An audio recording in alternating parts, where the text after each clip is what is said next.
அண்மை செய்தியை பார்த்து வருகிறோம். பாஜகவில் முன்னாள் எம்எல்ஏக்கள் இணைந்திருக்கின்றனர். அது குறித்தான அண்மை செய்தியை பார்த்து வருகிறோம். டெல்லியில் மாற்றுக் கட்சிகளின் தமிழக முன்னாள் எம்எல்ஏக்கள் பாஜகவில் இணைந்திருக்கின்றனர். மத்திய அமைச்சர்கள் முன்னிலையில் தமிழக முன்னாள் எம்எல்ஏக்கள் பாஜகவில் இணைந்திருக்கின்றனர். அது குறித்தான அண்மை செய்தியை பார்த்து வருகிறோம். மத்திய அமைச்சர்கள் முன்னிலையில் தமிழக முன்னாள் எம்எல்ஏக்கள் பாஜகவில் இணைந்திருக்கின்றனர். டெல்லியில் மாற்றுக் கட்சிகளின் தமிழக முன்னாள் எம்எல்ஏக்கள் பாஜகவில் இணைந்திருக்கின்றனர். அது குறித்தான அண்மை செய்தியை பார்த்து வருகிறோம்.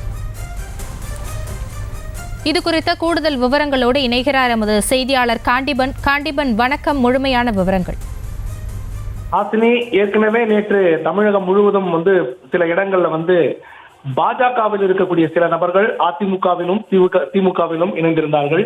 இந்த நிலையில் தற்போது டெல்லி சென்றிருக்கக்கூடிய பாஜகவுடைய தமிழ்நாடு தலைவர் அண்ணாமலை அவர்கள் ஜே.பி. நட்டா முன்னிலையில் தமிழகத்தைச் சேர்ந்த முன்னாள் எம்எல்ஏக்கள் மற்றும் முன்னாள் அமைச்சர்கள் தற்போது பாஜகவுடைய இணையக்கூடிய நிகழ்ச்சியானது நடைபெற்றுக் கொண்டிருக்கிறது. குறிப்பாக அதிமுகவில் இருந்து 14 பேரும், இந்திய தேசிய காங்கிரசில் இருந்து ஒருவரும் என 15 பேர் தற்போது பாஜகவில் தற்போது தேசிய தலைவர் ஜே.பி. நட்டா முன்னிலையில் இணைந்து கொண்டிருக்கக்கூடிய அந்த காட்சிகள் நம்ம பார்த்துக் கொண்டிருக்கிறோம்.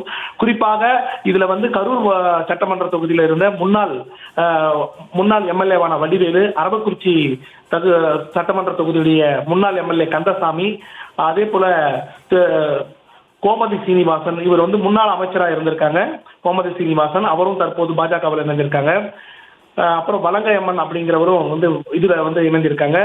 சின்னசாமி, சிங்காநல்லூர் பகுதியை சேர்ந்த சின்னசாமி என்பவர் தற்போது பாஜகவில் இணைந்திருக்கிறார். அப்புறம் சேலஞ்சர் துரை அப்படின்னு சொல்லக்கூடிய துரைசாமி, கோயம்புத்தூர் பகுதியை சேர்ந்தவர், இவரும் எம்எல்ஏ இருந்தவர் அதிமுகவில். தற்போது அவரும் பாஜகவில் இணைந்திருக்கிறார்.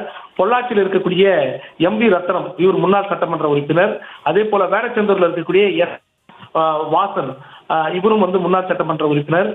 கன்னியாகுமரியில இருந்த எஸ். முத்துகிருஷ்ணன், அதே போல புவனகிரியில் இருக்கக்கூடிய பி.எஸ். அருள், அப்புறம் என்.ஆர். ராஜேந்திரன், ஆண்டிமடம் சட்டமன்ற தொகுதிக்கு உட்பட்ட எம்எல்ஏவா இருந்தவர் ஆர். தங்கராசு, அப்புறம் குருநாதன், வி.ஆர். ஜெயராமன், தேனி சட்டமன்ற தொகுதியில முன்னாள் சட்டமன்ற உறுப்பினராக இருந்தவர் வி.ஆர். ஜெயராமன், அவரும் தற்போது பாஜகவில் இணைந்திருக்கிறார்.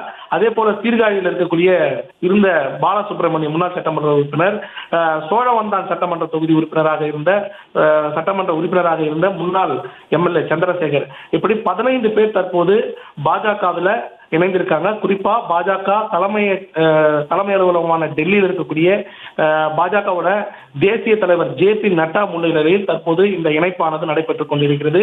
இந்த இணைப்பில் பாஜகவுடைய தமிழ்நாடு மாநில தலைவர் அண்ணாமலை மற்றும் மத்திய இணையமைச்சர் எல். முருகன், பொன் ராதாகிருஷ்ணன் உள்ளிட்டோர் பங்கேற்றிருக்கிறார்கள்.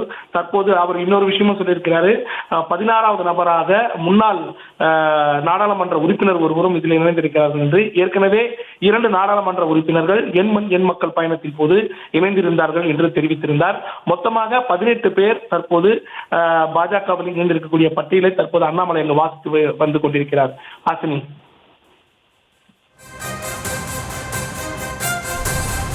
தங்களுடைய விவரங்களுக்கு நன்றி காண்டிபன். செய்திகளை உடனுக்குடனும் துல்லியமாகவும் தெரிந்து கொள்ள சப்ஸ்கிரைப் பண்ணுங்க.